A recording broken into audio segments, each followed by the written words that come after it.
नमस्कार, जवाब दो में आपका स्वागत है। मैं हूं आपके साथ पवन नारा और आज का जवाब दो सीधे गोरखपुर से। गोरखपुर धाम पर हमला हुआ और इसके पीछे अहमद अब्बासी का नाम आ रहा है। आखिर क्या सिर्फ ये एक शख्स का हमला था या इसके पीछे साजिश थी? अहमद मुर्तजा अब्बासी के पीछे कौन कौन है? मुर्तजा कहां जाता था, क्या करता था, किसके संपर्क में था और इंटरनेट के जरिए कौन कौन सी साइट सर्फ करता था, उसको लेकर एटीएस जांच कर रही है। और जांच ये भी क्या सिर्फ ये साजिश की शुरुआत भर है या कहें कि टिप ऑफ द आइसबर्ग है। लेकिन सबसे पहले आपको दिखाते हैं कि मुर्तजा के जो लैपटॉप मिला है उससे क्या जानकारियां सामने निकल कर आ रही हैं, क्योंकि मुर्तजा के लैपटॉप से बहुत कुछ खुलासे हो रहे हैं। आपको बता दें कि अब तक की तहकीकात के मुताबिक मुर्तजा अपने लैपटॉप में जिहादी वीडियो देखता था, वो लैपटॉप पर आतंकी संगठन आईएसआईएस के वीडियो देखता था, वो अक्सर सीरिया के भी वीडियो देखता था। मुर्तजा के लैपटॉप में ऐसे कई वीडियो मिले हैं। जांच एजेंसियों का मानना है कि इन वीडियो को देखकर उसका ब्रेन वॉश हुआ था, उसकी सोच कट्टरपंथी हुई, उसने गोरखनाथ मंदिर पर हमला किया। थोड़ी और डिटेल से समझिए। मुंबई में मुर्तजा ने आईआईटी की पढ़ाई की। नवी मुंबई में वो लंबे वक्त तक अपने परिवार के साथ रहा। यूपी के सिद्धार्थनगर में उसने धारदार हथियार खरीदा। हमले से पहले जब एटीएस की टीम उसके घर पहुंची तो नेपाल भाग गया। इसके बाद गोरखपुर में मंदिर पर हमला किया। वहां भी एक टीम गई। जौनपुर में उसकी दूसरी शादी होने वाली थी, वहां भी पूछताछ के लिए एक टीम जाएगी। फिलहाल सबसे ज्यादा जांच मुंबई में हो रही है। तो ये गोरखपुर हमले की सबसे लेटेस्ट अपडेट है जो बता रही है कि एटीएस इस मामले की कैसे जांच कर रही है। इसके अलावा एक सवाल बार बार उठ रहा है, वो सवाल ये कि एक आईआईटी ग्रेजुएट जिहादी कैसे बन गया। तो आप अगर बाकी कई आतंकवादियों को प्रोफाइल देखेंगे तो आपको अंदाजा हो जाएगा कि शिक्षा और जिहाद का सीधा कोई कनेक्शन नहीं है। अगर आप देखेंगे, सबसे खतरनाक ओसामा बिन लादेन एक सिविल इंजीनियर था। Abu Bakr al Baghdadi Islamic scholar PhD holder था। आयाम अल जवाहिरी एक सर्जन था। मसूद अजहर एक टीचर था। अफजल गुरु एमबीबीएस डॉक्टर था। जकी उर रहमान लखवी ग्रेजुएट था। जाकिर मूसा एक इंजीनियर था और याकूब मेनन एक सीए था। यानी कुल मिलाकर शिक्षा और कट्टरपंथ। शिक्षित होने का मतलब ये कतई नहीं है कि वो व्यक्ति कट्टरपंथी नहीं हो सकता। इस पर चर्चा करने के लिए हमारे साथ मेहमानों का एक पैनल जुड़ गया है। आपसे उनका तारुफ कराते। सबसे पहले आपको सुन लेते हैं कि इस आतंकी हमले के बाद राजनीतिक बयान क्या रहे हैं। पहले वो सुनिए, फिर चर्चा पर चलेंगे। बहुत गंभीर किस्म की घटना है, लेकिन सबसे बड़ी बात यह है कि जो हमारे वहाँ सुरक्षा में लगे जवान थे उन लोगों ने साहसिक और परिचय देते हुए उन्हें पकड़ लेने का काम किया है। और पकड़ने के बाद जिस मंशा से इस प्रकार की घटना को अंजाम देने का प्रयास किया गया है उसके तथ्य खंगाले जा रहे हैं और जो भी सच्चाई होगी वो सामने आएगी। और इस प्रकार की सोच रखने वाले उत्तर प्रदेश या उत्तर प्रदेश के बाहर कहीं पर भी रह रहे हैं तो उनके लिए ये समझ लेना चाहिए कि अब यूपी या हिंदुस्तान में इस प्रकार के कृत्य बर्दाश्त नहीं किए जाएंगे और कानून के शिकंजे में उनको ऐसा कसा जाएगा कि यह ध्यान में आ जाए कि सुरक्षा के साथ कोई भी खिलवाड़ करेगा वो बच नहीं पाएगा। ये दुर्भाग्यपूर्ण है। प्रतिभाशाली अगर युवक था तो वो किसके प्रभाव में आकर के इस रास्ते को अपनाया है, वो सारी जांच का विषय है। वो जांच हो रही है, जांच का निष्कर्ष आने दीजिए। जांच के निष्कर्ष के बाद वह भी विषय सामने आएगा कि ऐसी परिस्थितियां कैसे बनी और इसका पूरा ऑपरेशन इसको खंगालना जरूरी है, वो खंगाला जा रहा है।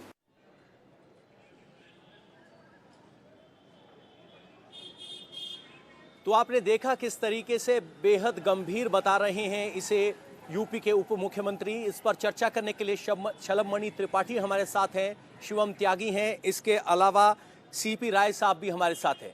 शलभमणि जी, क्या सिर्फ ये आप इसे एक घटना मानकर चल रहे हैं या एक बड़ी साजिश का एक ट्रेलर भर?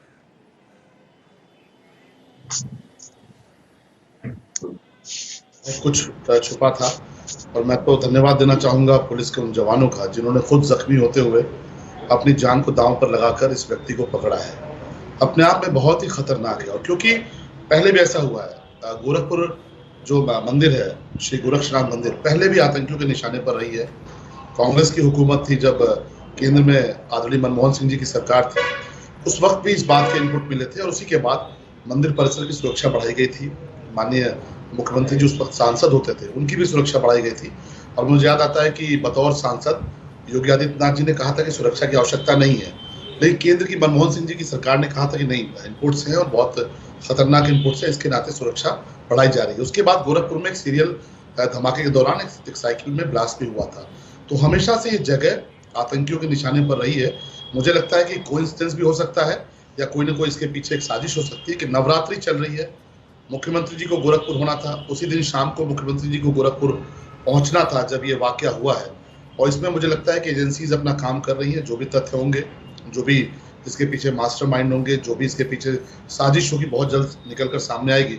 लेकिन निश्चित तौर पे अपने आप में बहुत ही ये इस बात की घटना है कि जो लोग लगातार प्रयास कर रहे हैं, IIT पढ़ा हुआ लड़का, एक IIT किया हुआ नौजवान इस स्तर पे आता है कि फिदायीन की भूमिका में अपनी जिंदगी को कुर्बान करता है, तो ये निश्चित तौर पे मुझे लगता है कि बहुत सोचने वाली बात है कि आखिर कौन सा ऐसा तबका है, कौन से ऐसे लोग हैं जो ऐसे नौजवानों के मन में जहर भर रहे हैं, ऐसे नौजवानों को फिदायीन बनाने के लिए मजबूर कर रहे हैं। शाहजाद अब्बास जी, एक सवाल ये कि आप इसे सिर्फ एक घटना भर मानते हैं कि आपको लग रहा है कि ये सचमुच आतंकी हमला था, आप इसे आतंकी हमले की कैटेगरी में रखना चाहेंगे? बहुत धन्यवाद आपका पवन जी, बहुत धन्यवाद आपका। देखिए, ये जो भी घटना है बहुत अफसोसनाक है। जिसने भी ये घटना को अंजाम दिया है, हम तो समझते हैं इसकी पूरी जांच होना चाहिए और जांच ATS अभी शायद कर भी रही है इसकी जांच। लेकिन जो भी बयान उनके परिवार के आ रहे हैं, उन्होंने ये कहा है कि दिमागी तौर से लड़का जो है वो कुछ परेशान था, या उसने आज जो मैंने टीवी के माध्यम से जो भी जानकारी देखी इकट्ठा की है, उसमें ये लग रहा है कि लड़का जो है वो जान देना चाहता था, इस नाते उसने एक गलत फैसला किया है। लेकिन जो कुछ भी हो, इसकी जांच होना चाहिए। अगर कहीं से भी कोई आतंकवादी संलिप्तता है इसकी, तो इसके खिलाफ बड़ी कार्रवाई होना चाहिए, सख्त कार्रवाई होना चाहिए। और मंदिर हो, मस्जिद हो, सब जगह की सुरक्षा उत्तर प्रदेश की सरकार को सुनिश्चित करना चाहिए है। साथ ही उत्तर प्रदेश के अंदर जिस तरीके से कानून व्यवस्था खराब चल रही है, आप देख रहे हैं 20 तारीख को शपथ हुई है, कुछ लग नहीं रहा है कि कोई बदलाव आया है। पिछले 5 साल में जैसे हालात से उससे बदतर होते जा रहे हैं हालात। आप देखिए, बैंक के अंदर जिस तरीके की डकैतियां हो रही हैं, चंद कदम की दूरी पे पुलिस थी, वहां पे ये हालात हो रहे हैं। स्वास्थ्य व्यवस्था चरमराई हुई है। आप देखिए कि जो समाजवादी पार्टी में जो स्वास्थ्य व्यवस्था को बेहतरीन बनाया गया था, उसका बदहाल हो गई है उसकी। आप देखिए एम्बुलेंस को कि किस तरीके से ट्रक के जरिए खींच के ले जाया जा रहा है। तो उत्तर प्रदेश के अंदर सब कुछ बहुत बुरी तरीके से एकदम तितिर बितिर हो गया है। शिराजा पूरा। शलभ मणि जी से इसका जवाब ले लेते हैं। तो शलभ मणि जी कह रहे हैं कि आतंकी हमला है या नहीं है वो जांच में स्पष्ट होगा, कड़ी कार्रवाई हो, लेकिन कानून व्यवस्था दूसरी सरकार बनने के बाद लचर होती जा रही है, ये आरोप बीजेपी की सरकार पर लगा रहे हैं। नहीं, देखिए, ये आरोप तो इन्होंने पिछले 4 महीने में घूम घूम के लगाया पूरे उत्तर प्रदेश में। उत्तर प्रदेश के गली गली मोहल्लों मोहल्लों तक गए, इस तरह के बेबुनियाद आरोप लगाए। और उत्तर प्रदेश की जनता ने कहा कि उत्तर प्रदेश में अगर कोई गुंडा राज था तो वो समाजवादी पार्टी की सरकार में था। कोई गुंडागर्दी करता है तो वो समाजवादी पार्टी के कार्यकर्ता गुंडागर्दी करते हैं। कोई अराजकता करता है तो समाजवादी पार्टी के लोग अराजकता करते हैं। और इसी के कारण देखिए कि बहुत तरह के समीकरण इन्होंने बनाए, बहुत तरह के फॉर्मूले बनाए। 2014 के बाद से लगातार फॉर्मूले बनाते चले आ रहे हैं, लेकिन उत्तर प्रदेश की जनता ने इनको ऐसा दरकिनार किया कि तितर बितर हो चुके हैं।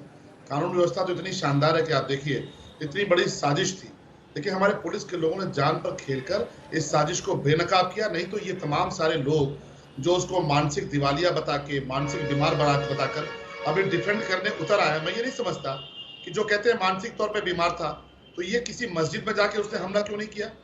मानसिक तौर पे बीमार था तो अपने जो दोस्त रिश्तेदार हैं उन पर हमला क्यों नहीं किया? हमला करने के लिए श्री गोरक्षनाथ मंदिर मिला अगर मानसिक तौर पे बीमार था, हमला करने के लिए पुलिस वाले मिले। अभी देखिए, कानपुर से भी खबर आ रही है, अभी आप कुछ देर बाद टीवी पर चलाएंगे, वहां भी कुछ लोग निकले हैं और उन्होंने नारे लगाए हैं कि हिंदुस्तान में रहना होगा तो अल्लाह अकबर कहना होगा। ये कौन लोग हैं? हम तो कह रहे हैं कि हाँ, ये वास्तव में मानसिक तौर पे ये दिवालिये लोग हैं। इनको कौन दिवालिया कर रहा है, इस पर मंथन होना चाहिए, क्योंकि समस्या वहां पर है जहां पर बढ़िया बुशर्ट पैंट और कोट पैंट पहन के बैठे हुए लोग तकरीर करके नफरत भर रहे हैं। ऐसे नौजवानों के मन में IIT पास लड़का जिसको इस देश ने जिस पर इन्वेस्ट किया, अगर वो IIT पढ़ा हुआ है तो देश ने इन्वेस्ट किया है, हमारे और आपके टैक्स से उसकी पढ़ाई हुई है, और ऐसे व्यक्ति को फिदाइन बना के, आतंकवादी बनाकर कौन लोग भेज रहे हैं, इसकी हिसाब होना चाहिए। और मुझे लगता है कि उत्तर प्रदेश की सरकार, माननीय मोदी जी की सरकार जब इसका हिसाब कर रही है तो ये तमाम सारे बौखलाए हुए लोग तमाम तरह के आरोप लगाते हैं, उनका जवाब उत्तर प्रदेश की जनता ने बखूबी दिया है, मुझे देने की आवश्यकता नहीं है। सीपी राय जी, गोरखपुर में मठ पर हमला होता है, नवरात्र के दौरान हमला होता है, कहा जा रहा है कि आतंकी हमला है, इसके राजनीतिक मायने क्या निकाले जाएं? क्या ये हमला एक बड़े घटना को अंजाम देने के लिए किया गया? कैसे आप इसका आकलन कर रहे हैं, या सिर्फ एक घटना भर है?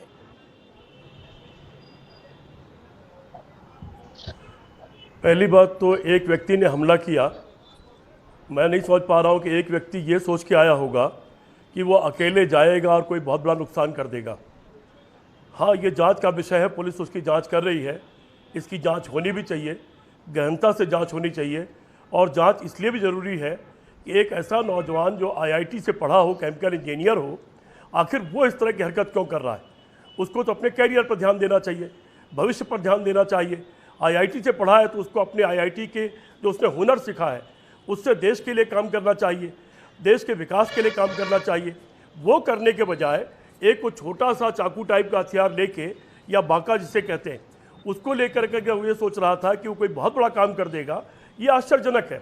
ये कोई मूर्ख आदमी समझ सकता है कि एक आदमी बाका लेकर के या कोई एक गन लेकर के कोई आकर के सबको ख़त्म कर देगा, ये संभव नहीं।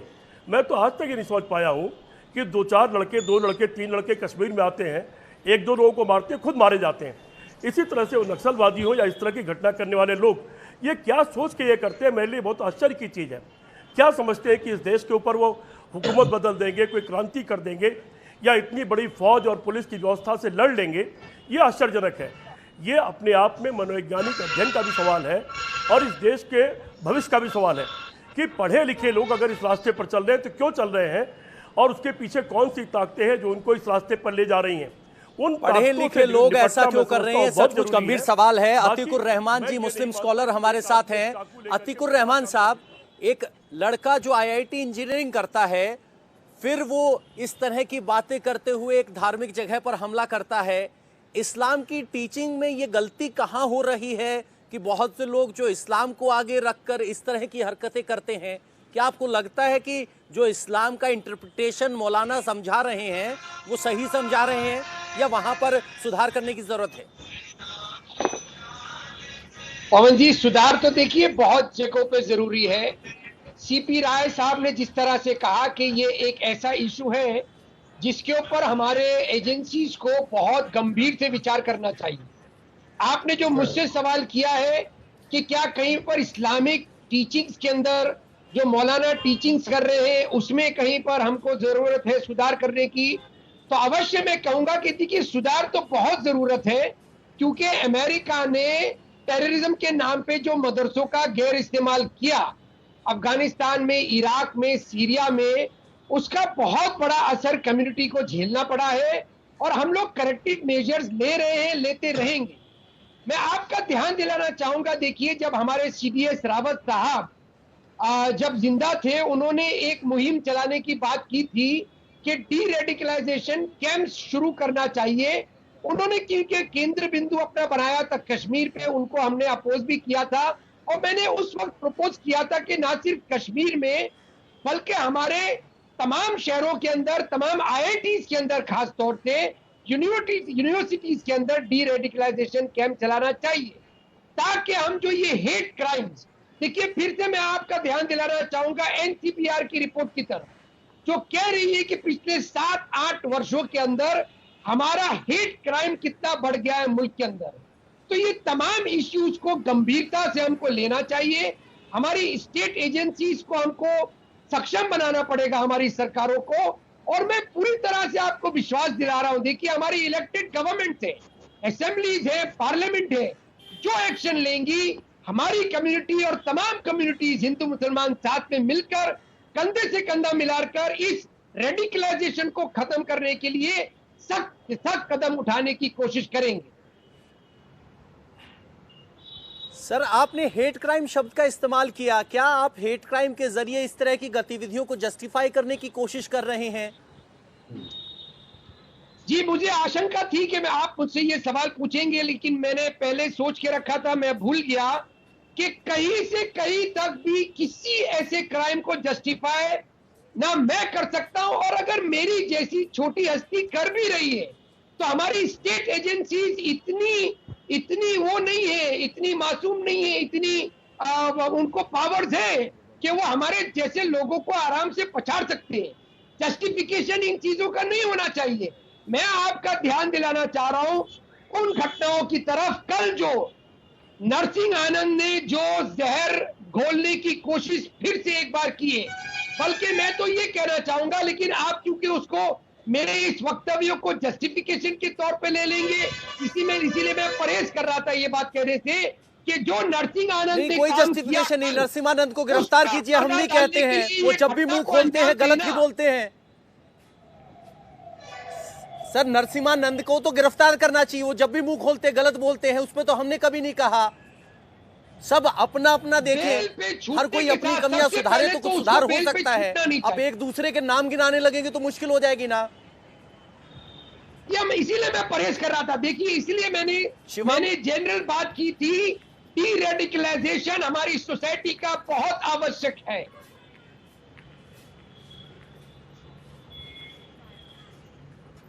जी, डी रेडिकलाइजेशन आवश्यक है। शिवम, बार बार एक इस पक्ष की तरफ से, कहे हिंदू समाज की तरफ से एक का नाम लिया जाता है, दूसरी तरफ से दूसरा नाम लिया जाता है।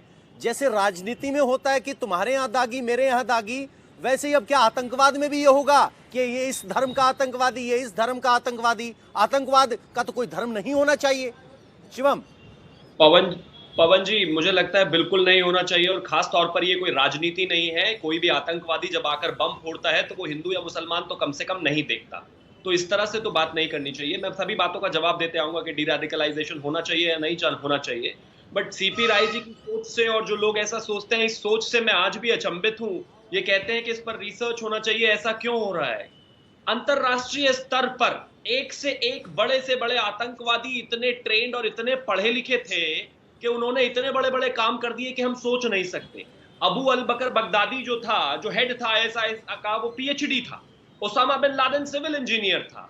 ये अल जवाहिरी अलकायदा का लीडर ट्रेंड सर्जन था। मोहम्मद अता एरोनॉटिकल इंजीनियर था। आप सोचिए, एरोनॉटिकल इंजीनियर जो पढ़ के आया है जर्मनी से, वो वर्ल्ड ट्रेड सेंटर में जाकर हवाई जहाज घुसा देता है और अपनी जान शहीद हो जाती है। और जहां तक बात क्या कि अब ये नया जो गोरखपुर में हुआ, ये IITian था मुंबई से। आप कहते हैं कि एक आदमी कुछ नहीं कर सकता। मैं कहता हूं कि आप गोरखपुर मठ के प्रांगण में जाकर देखिए, जिस तरीके से माननीय मुख्यमंत्री सबसे मिलते हैं, और कोई भी एक व्यक्ति छोटा सा भी हथियार लेकर, आप भी वहीं पर है अभी पवन जी, कोई भी एक छोटा सा व्यक्ति हथियार लेकर किस हद तक जा सकता है और क्या कर सकता है, और देश को किस स्तर तक डैमेज कर सकता है, और देश में उसके बाद क्या हो सकता है, क्या हम इस बात को नहीं समझते? मेरा मानना है कि ये एक पूरी तरीके से एस्टैब्लिश्ड एक विचारधारा है जिसको आगे फॉलो किया जा रहा है। अतीकुर रहमान ने कहा कि इसका कहीं ना कहीं जो हुआ है, डी रेडिकलाइजेशन होना चाहिए। डी रेडिकलाइजेशन सर, आपको अपने धर्म और अपने धर्म के लोगों से शुरुआत करनी चाहिए। जब कोई बयान आता है, कोई हेट स्पीच आता है, कोई जाकिर नायक आता है, आप उन लोगों को टीवी पर बैठकर सपोर्ट करना शुरू कर देते हैं। और जब कोई इस तरह की घटना आती है, आप कहते हैं डी रेडिकलाइजेशन करना चाहिए। मुझे लगता है किसी समाज को सुधारने के लिए या सुधरने के लिए सबसे पहले उसी समाज के जो ठेकेदार बनते हैं या कथित ठेकेदार होते हैं, सबसे पहले तो उन्हीं को शुरुआत करनी चाहिए। और लास्ट में मैं एक और चीज कहना चाहूंगा, प्रॉब्लम है, इस बात को सबसे पहले मानना जरूरी है। रिजॉल्व तो आप उसको बाद में करेंगे। ये मानिए कि आज अंतरराष्ट्रीय स्तर पर, मैं सब नहीं कह रहा हूं, लेकिन बहुतायत में सबसे ज्यादा मुस्लिम समाज को जिस तरीके से, जिस नजर से देखा जाता है और जो कहा जाता है, इसकी सुधार को शुरुआत भी आप ही को करनी पड़ेगी। शलभ जी, एक सवाल ये कि यूपी सरकार बात करती है कि मदरसों को मॉडर्नाइज किया जाएगा, लेकिन उस रेडिकलाइजेशन का क्या जो मेन स्ट्रीम इंस्टीट्यूशन में रहकर हो रही है उसको कैसे काउंटर करने की योजना है? कैसे आप देखेंगे कि रेडिकलाइजेशन ना हो जिसका नतीजा इस तरीके से जमीने पर ना दिखाई दे? नहीं, देखिए संकट कहाँ से है। जब यूपी में योगी आदित्यनाथ जी की सरकार ने कहा कि नहीं मदरसों में हम आधुनिक शिक्षा देंगे, आप जरा सोचिए, हम लोग जब पढ़ते थे प्राइमरी स्कूलों में तो हम लोग का खुद का अपना एक सपना होता था कि हमारे पास एनसीईआरटी की बुक नहीं होती है, हमें एक सरकारी पुस्तक मिलती थी। मुझे लगता है सीपी राय साहब भी प्राथमिक स्कूल में पढ़े होंगे, तब एनसीईआरटी की पुस्तकों में बड़ा चार्म होता था, बड़ी खूबसूरत सी पुस्तकें आती थी और लगता था कि हमें एनसीईआरटी किताब क्यों नहीं मिलती। योगी आदित्यनाथ जी ने आते ही तय किया कि चाहे वो प्राइमरी स्कूल हो, चाहे मदरसा हो, कुछ भी हो, सारी जगहों पे एनसीईआरटी की किताब जाएगी। अब आप सोचिए, इसको धर्म जाति से उठकर इसका स्वागत होना चाहिए कि नहीं होना चाहिए?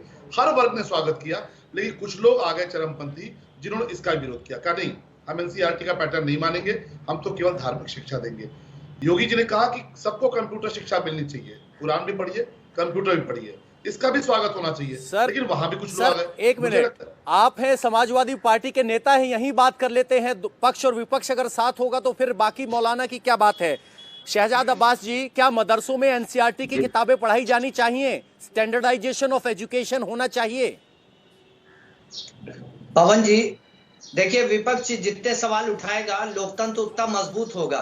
भारतीय जनता पार्टी चाहती है कि विपक्ष कोई आवाज ना उठाए। पिछली सरकार में इनके जो वक्फ मंत्री थे वो ऐसे मंत्री थे जिन्होंने उत्तर प्रदेश के अंदर किसी भी मदरसे का दौरा ही नहीं किया। हमको तो नहीं याद है कि कहीं पे हमने देखा हो कि उन्होंने किसी मदरसे का दौरा किया हो। भारतीय जनता पार्टी ने ऐसे मंत्री बनाए हैं जो घर से निकलना ही नहीं पसंद करते हैं। अगर मदरसों का दौरा किया होता और वहां पे उन्हीं ने जो कंप्यूटर की बात करते हैं ना, कंप्यूटर से जोड़ने का काम किया।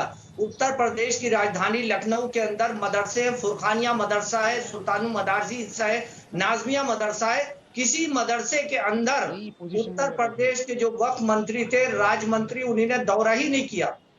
आप देखिए, ये जो बातें करते हैं भारतीय जनता मंत्री पार्टी जी ने दौरा नहीं किया। बस मेरा सवाल ये था कि क्या आप इस बात पर सहमति देंगे, समाजवादी पार्टी सहमति देगी कि मदरसों में एनसीईआरटी की किताबें पढ़ाई जाएं धर्म की किताबों के साथ साथ?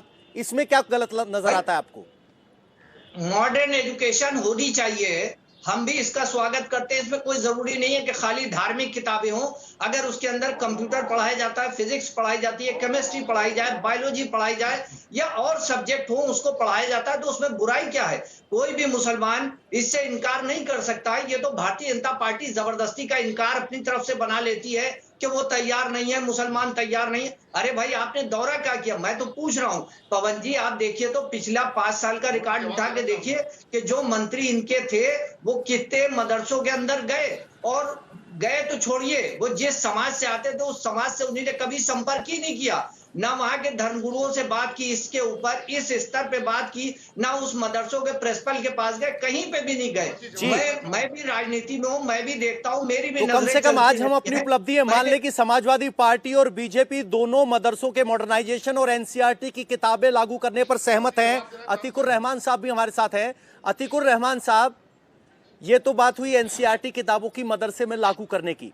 सवाल ये है कि मदरसों में तो लागू कर देंगे, लेकिन क्या मुस्लिम समाज ये स्वीकार करने के लिए तैयार है कि हाँ कुछ दिक्कत है, वो सुधार हमें सामाजिक तौर पर भी करना होगा, सिर्फ पढ़ाई से बात नहीं बनेगी? जी पवन जी, बड़ा अच्छा सवाल है। देखिए, ये बीजेपी आरएसएस ने एक अच्छा नैरेटिव तैयार किया है कि मुसलमान मॉडर्न एजुकेशन के खिलाफ है। मुसलमान अपने मदरसों के अंदर सिर्फ कुरान और हदीस की तालीम देते हैं। ये इनका नैरेटिव बिल्कुल झूठा नैरेटिव है। यूपी, बिहार, बंगाल तमाम मदरसे ऐसे हैं जो कि एक पर्टिकुलर क्लास के बाद कहीं पर 5वीं, कहीं पर 6वीं, कहीं पर 8वीं, उसके बाद में वो रेगुलर मेन स्ट्रीम एजुकेशन से जुड़े हुए हैं। लेकिन इसका डेटा ये कभी भी बताते नहीं है जानबूझकर, क्योंकि इनका नैरेटिव इनके हिंदू कंसोलिडेशन को सूट करता है। यहाँ पर सवाल ये है कि अगर आज तक के कितने हजारों लाखों मदरसे चल रहे हैं हिंदुस्तान के अंदर, अगर उसमें इस तरह की कोई शिक्षा दी जाती होती तो आप हर गली कूची के ऊपर एक आतंकवादी पाते। क्या ये मुमकिन है पवन जी? आप बताइए। हमारा देश इतना प्यारा देश है, चाहे बिल्कुल नहीं सर, आप बिल्कुल ठीक कह रहे हो, लेकिन यहाँ तो मामला मदरसे से आगे बढ़ गया ना। अब आईआईटी का बच्चा भी अगर इस तरह की जिहादी सोच रखता है तो उसका इलाज तो सामाजिक स्तर पर ढूंढना पड़ेगा, क्योंकि वो इंस्टीट्यूशन से तो बाहर का दायरा हो गया। जब आपको आईआईटी ही शिक्षा नहीं दे पाया वैज्ञानिक तार्किक सोचने की, तो फिर तो समाज की जिम्मेदारी हुई ना। आपको स्वीकार करना पड़ेगा कि सामाजिक स्तर पर भी हमें करेक्टिव मेजर्स लेने की जरूरत है। पवन जी, मैंने शुरू में कहा, शायद आपने सुना नहीं या आप सुन के भी अनसुना करना चाहते हैं, कि सुधार कौन सी कम्युनिटी नहीं चाहिए। नहीं, मैंने सुना सर, आप डीरेडिकलाइजेशन की बात कर रहे हो, मैंने सुना। आप कह रहे हो हर इंस्टीट्यूशन में होना चाहिए, मैंने सुना। मेरा सवाल दूसरा है कि क्या इस बहस को सिर्फ मदरसे और इंस्टीट्यूशन से आगे बढ़ाकर समाज तक नहीं ले जाना चाहिए? सामाजिक स्तर पर चिंतन नहीं होना चाहिए कि कुछ गड़बड़ है? हमारे बच्चे आखिर क्यों इस राह पर चलते हैं कि उन्हें लगता है कि अल्लाह के नाम पर जान कुर्बान करेंगे तो जन्नत मिलेगी? जी देखिए पवन जी, अभी हमारे भाई बैठे हुए यहाँ पर शिवम त्यागी जी, इन्होंने, देखिए हमेशा ऐसा होता है कि हम लोग हिंदुस्तान के अंदर कोई घटना होती है तो उसको इंटरनेशनल टेररिज्म से जोड़ देते हैं। इंटरनेशनल टेररिज्म का मुखिया यूनाइटेड स्टेट्स, जिसने टेररिज्म, मदरसों का, इस्लाम का इस्तेमाल किया अपने कोल्ड वॉर पीरियड का नाजायज फायदा उठाते हुए। उसको कोल्ड वॉर लड़ना था रशिया से, इसीलिए उसने उसका नाजायज फायदा उठाया। वो चंगुल से बाहर निकलते निकलते हम यहाँ पर पहुंचे हैं। हिंदुस्तान के अंदर जो टेररिज्म आ रहा है वो अक्रॉस द बॉर्डर आ रहा है। जिस दिन आप ये स्वीकार कर लेंगे, आपकी हाफ ऑफ द प्रॉब्लम आप सॉल्व कर लेंगे। यहाँ पर हमारी सरकारें, हमारी असेंबलीज, हमारे पार्लियामेंट, हमारी एजेंसीज इतनी सक्षम हैं, और अगर सर नहीं है बाहर तो बाहर से जो आ रहा है उसे रिसीव कौन कर रहा है? बाहर से आतंकी तो नहीं आ रहे, बाहर से सीख आ रही है, सीख इस्लाम के नाम पे आ रही है। अटकाएंगे पवन जी, ये बहुत सोचने का विषय है। हमारी एक तर्क सुन लीजिए सर, एक तर्क सुन लीजिए, एजेंसी से ऊपर हो जाएंगी। एक तर्क सुन लीजिए। आप कह रहे हो कि ये टेररिज्म बाहर से आ रहा है, बाहर से शख्स तो नहीं आ रहे, सोच आ रही है, और वो सोच इस्लाम का जामा पहनकर आ रही है, तो उस सोच को सुधारने की जिम्मेदारी किसकी? हम सब जो जिहादी सोच इस्लाम का जामा पहनकर आए उसको कैसे फिल्टर करेंगे? और हम एक कदम आगे बढ़ाने को तैयार है पवन जी, एक कदम और आगे बढ़ाने को तैयार है। हम हर तरह की कुर्बानी देने को तैयार है। आप गवर्नमेंट ऑफ इंडिया से कहिए कि आप ये डीरेडिकलाइजेशन खत्म करिए। Demonetisation of a particular community अगर होता है, उसकी जिम्मेदारी किसकी बनती है? एनसीआरबी का डेटा मैंने तैयार नहीं किया है, हेट क्राइम्स के बढ़े हुए फिगर्स मैंने तैयार नहीं किए। हेट क्राइम्स समझ में आता है सर, हेट क्राइम का विरोध हम सब करते हैं, आप करते हैं। शिवम त्यागी, जब ये बहस चल रही है तो कहा जा रहा है कि आतंकवाद विदेश से आता है, वहां से इंपोर्ट होता है, अब सरकार वहां नजर नहीं रख रही है, तो क्या ये अपनी जिम्मेदारी को कम करके आंकने की बात है? नहीं, मुझे तो समझ में नहीं आता कि ये आईआईटी में सरकार और कैसे नजर रखे भाई। आपको सब्सिडाइज एजुकेशन दी, देश के बेहतरीन संस्थान में आप इर्रेस्पेक्टिव ऑफ योर रिलीजन आप शिक्षा पा रहे थे सबके बीच में। मुझे पूरा उम्मीद है कि वहां पर हिंदू, मुसलमान, सिख, ईसाई सब साथ ही पढ़ते हैं और सबके टैक्स के पैसे से ही वो शिक्षा ले रहे थे। अब सरकार इस पर्टिकुलर आदमी के पीछे ऐसा क्या खर्च करे कि इसकी मानसिकता बदल जाए, बताइए मुझे आप। और ये कह रहे हैं कि यूनाइटेड स्टेट्स, मैं यूनाइटेड स्टेट्स का प्रवक्ता नहीं हूं। यमन में क्या हो रहा है भाई? आपस में लड़ रहे हो। सीरिया में क्या हो रहा है? यही हो रहा है लगातार। यमन के प्रवक्ता क्यों बन रहे हैं भाई? आपको यमन के प्रवक्ता क्यों बन रहे हैं? आप हिंदुस्तान के प्रवक्ता बनिए ना, आप हिंदू मुस्लिम एकता के प्रवक्ता बनिए ना, आप डीरेडिकलाइजेशन की बात करिए ना, आप जहर घोलने की बात क्यों करते हैं?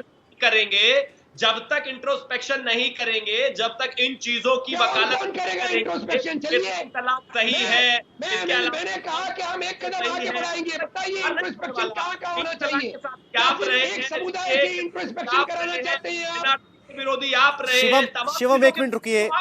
अतीकुर रहमान साहब, एक मेरे मन में सवाल ये है, आप बार बार डीरेडिकलाइजेशन की बात करते हैं, मेरा सवाल ये है कि रेडिकलाइजेशन हो कैसे रहा है? पहले इसको तो आइडेंटिफाई कीजिए। क्या आप बताएंगे कि 3 तरीके जिस वजह से रेडिकलाइजेशन हो रहा है? जब तक मूल समस्या पर जिक्र नहीं होगा, डीरेडिकलाइजेशन होगा कैसे? आप मुझे समझा दीजिए, मुझे बता दीजिए कि रेडिकलाइजेशन क्यों हो रहा है, कैसे हो रहा है? क्योंकि अतीकुर रहमान जी जैसे लोग टीवी पर बैठकर उनको भड़काते हैं, इस तरह से हो रहा है। क्योंकि सरकारें उनके ठीक है साहब, मैं जाता हूं फिर। ठीक है, मैं डिबेट छोड़ देता हूं अगर मेरी वजह से रेडिकलाइजेशन। नहीं, अतीकुर रहमान साहब जवाब दे दीजिए। शिवम ऐसा कुछ नहीं कहा उन्होंने इस शो पर बैठकर, ऐसा आरोप न लगाएं। अतीकुर रहमान साहब बताइए, रेडिकलाइजेशन किस बात पे हो रहा है? देता हूं इनको।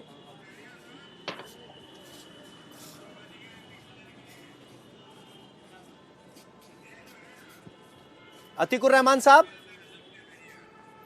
तो अतीकुर रहमान साहब नाराज हो गए, चले गए हैं। सीपी राय जी हमारे साथ हैं, ये बहुत ही सुलझी हुई एक राय हमेशा रखते हैं। सीपी राय जी, माफ कीजिएगा, थोड़ी देर बाद आपके पास आया हूं। क्या हमें अब इस बात पर गहन चिंतन करने की जरूरत है कि आखिर ये रेडिकलाइजेशन हो कैसे रहा है? क्योंकि जब तक जड़ तक नहीं पहुंचेंगे, समस्या का समाधान क्या होगा?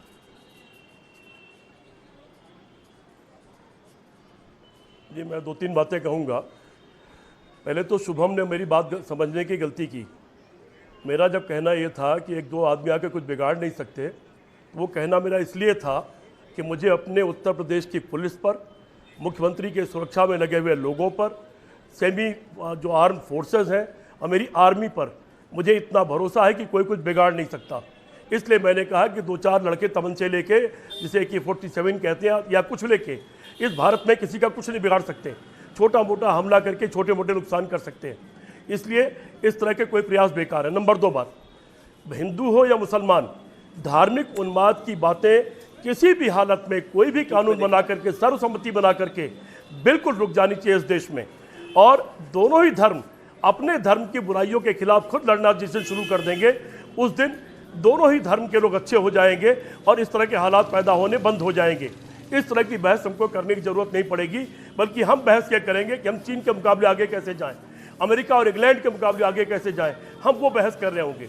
अभी हम बिला वजह की बहस में उलझे हुए हैं। एक आपने सवाल पूछा था स्कूलों को, स्कूल चाहे जिसके जैसे हो, सारे स्कूलों का आधुनिकीकरण होना चाहिए और उनमें वो शिक्षा होनी चाहिए जिसमें हमें आने वाली पीढ़ियों को हम तैयार कर सकें दुनिया का मुकाबला करने के लिए। इन सारी बातों पर कोई बहस और कोई दो राय हो ही नहीं सकती। दूसरी बात, इस तरह की घटनाओं का कोई भी आदमी बचाव करे, वो कभी अच्छा आदमी नहीं हो सकता।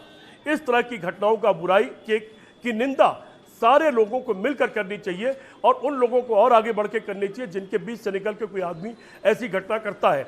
मैं फिर कह दे रहा हूँ, ऐसी घटनाएं करने का इरादा करने वाले लोग बिला वजह प्रयास कर रहे हैं। भारत की ज़मीन पर यहाँ की फौज, यहाँ की पुलिस, यहाँ की सेमी मिलिट्री फोर्सेस और सिक्योरिटी में लगे हुए लोग इन सारी चीज़ों को हमेशा से नेस्तनाबूद करते रहे हैं। सारे लोग मार गिराए जाते रहे हैं और आगे भी ऐसा होता रहा है, होता रहेगा। इसलिए बेहतर है कि अपनी भी जान सुरक्षित रखिए, सबको सुरक्षित जीने दीजिए और भारत को एक अच्छी तरह चलने दीजिए, भविष्य की तरफ और विकास की तरफ चलने दीजिए। इन चीज़ों के लिए भारत में कोई गुंजाइश नहीं है। जियो और जीने दो की बात कर रहे हैं सीपी राय साहब। शहजाद अब्बास जी, इस पूरी चर्चा में एक शब्द बार बार इस्तेमाल हुआ, रेडिकलाइजेशन, यानी कट्टरपंथ। इस कट्टरपंथ की जड़ क्या पाते हैं आप? कभी सोचा आपने इस बारे में? देखिए पवन जी, मैं एक आपकी जो बात है उस पर मुझे बहुत ज़्यादा आपत्ति है, जो आप बार बार इस्लामी आतंकवाद को लेते हैं। आतंकवाद का कोई धर्म नहीं होता है। किसी भी धर्म का कोई आदमी अगर गलत कार्य करता है तो उसको ये नहीं है कि वो उसको धर्म सिखा रहा है। हो सकता है उसकी पढ़ाई लिखाई या उसकी सोच कहीं गलत तरीके से हो, वो तो माना जा सकता है। और जो गोरखपुर में घटना हुई है, मैं इसकी कड़े शब्दों में निंदा करता हूँ। जितनी इसकी निंदा की जाए कम है। आप देखिए कि हम जिस समाज से आते हैं, पाकिस्तान के अंदर किस तरीके से अभी हमारे 50-100 लोगों को मारा जा रहा है, लेकिन हम फिर भी किसी भी तरीके का इस्लामी आतंकवाद का नाम नहीं लेते हैं। इस्लाम एक ऐसा धर्म है जिसने हमेशा से लोगों पर रहम दिली करने का सिखाया है। और जो लोग भी, चाहे वो मेरे ही समाज को मार रहे हो या किसी के समाज को मार रहे हो, वो आतंकवादी हो सकते हैं, लेकिन किसी भी धर्म से उनको जोड़ा नहीं जा सकता है, वो शैतान की शक्ल में। दूसरी चीज ये है कि उत्तर प्रदेश के अंदर जिस तरीके से बेरोजगारी बढ़ी है, उस तरीके से आप देखिए क्राइम भी बढ़े, बैंक को लूटा जा रहा है जिस तरीके से, और क्राइम हो रहे, चेन स्नैचिंग हो रही है, सब चीजें हो रही है। उत्तर प्रदेश के अंदर 5 साल से रोजगार दिया नहीं गया है, झूठे वादे किए जा रहे हैं। जोड़ना ये चाहिए कि जो पढ़े लिखे लड़के हैं, जो आप देखिए कि शिक्षक के पद 2,62,000 खाली है। मैं कई बार चैनलों पे भी कह चुका हूँ, आपके चैनल पे भी कहा है, वहां भर्ती होना चाहिए। अगर लोग काम से जुड़ेंगे, तरक्की होगी।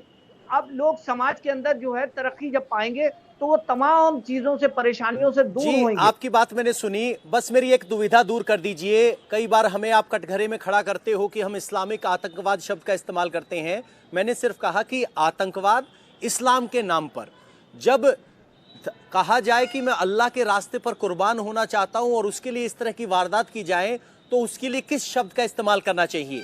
मैंने इस्लाम के नाम पर आतंकवाद शब्द का इस्तेमाल किया। क्या ये गलत है? और गलत है तो क्या सही होना चाहिए? पवन जी, आपको बता दूं, आज क्लियर कर दूं, अगर मैं नमाज पढ़ने जा रहा हूं और मेरे पास एक लोटा पानी है और मुझे नमाज का 1 मिनट का समय है, लेकिन मेरे सामने कोई हिंदू हो, क्रिश्चियन हो, पंजाबी हो, अगर वो प्यासा है तो हम वो लोटे का पानी उसको दे दें, उसकी प्यास बुझा दें और नमाज हमको ऑप्शन दिया गया है दूसरा, जो हम उसके जरिए हम नमाज को अदा कर सकते हैं। इस्लाम ये कह रहा है, इस्लाम ये कह रहा है ईद में आप अगर नमाज पढ़ने जाइए तो खुशबू ना लगाइए। अगर खुशबू लगा के आपके पास में कोई गरीब आदमी नमाज पढ़ रहा होगा तो उसको कमतरी का एहसास ना हो। जब इस्लाम ये चीज सिखा रहा है तो वो किसी को मारने के लिए कैसे कह सकता है? सबसे बड़ी बात ये है, हम तो ये कहते हैं कि इस्लाम एक ऐसा जो हमको शिक्षा देता है, जो देता है कि अंधेरे से रोशनी में जाने के लिए, रोशनी से अंधेरे की तरफ जाने को नहीं कह रहा है, अंधेरे से रोशनी की तरफ। अगर हम एजुकेशन अपनी बढ़ा बिल्कुल लेंगे, ठीक कह रहे हो तो सर, तमाम मेरा चीजों से हम मार्गदर्शन बाहर आपने निकल नहीं के किया। चले आएंगे। ऐसी स्थिति में हम क्या बोलें? मीडिया वाले क्या बोले ताकि अगली बार आप गलत ना बताओ उनको? आप वो भी तो रास्ता दिखा दो। आप इस्लाम ना, आप किसी भी मौलाना को कहो, आप किसी को कहो कि ये गुमराह कर रहे हैं, ये संस्था गुमराह कर रही है, तो ठीक है। लेकिन जब आप खुद पढ़े लिखे हैं और हमारे जो शलभ भरत त्रिपाठी जी बैठे हैं, पंत साहब बहुत अच्छी बात कर रहे हैं, हमारे साहब त्यागी साहब भी हैं, सबके सामने किताबें हैं, वो पढ़े और देखें कहीं पे भी क्या किसी को मारने के लिए इस्लाम में कहा गया है। जो लोग अगर इस तरीके की चीजें कर रहे हैं वो उनकी अपनी सोच है, वो अपनी सोच कहां से ला रहे हैं, क्या है, उसको देखना होगा। इंटरप्रिटेशन गलत है, आप ये कहना चाह रहे हैं? बिल्कुल। तो शहजाद अब्बास जी कह रहे हैं इस्लाम में कहीं मारने मरने का जिक्र नहीं है, गलत इंटरप्रिटेशन है। शलभ मणि जी, अब्बास साहब, सीपी राय जी, शिवम त्यागी और अतीकुर रहमान जी, आपने हमारे लिए वक्त दिया, आपका बहुत बहुत शुक्रिया। इंडिया टीवी हर वक्त हर जगह डाउनलोड करने के लिए सर्च करें India TV news Google play store या ऐप स्टोर पर।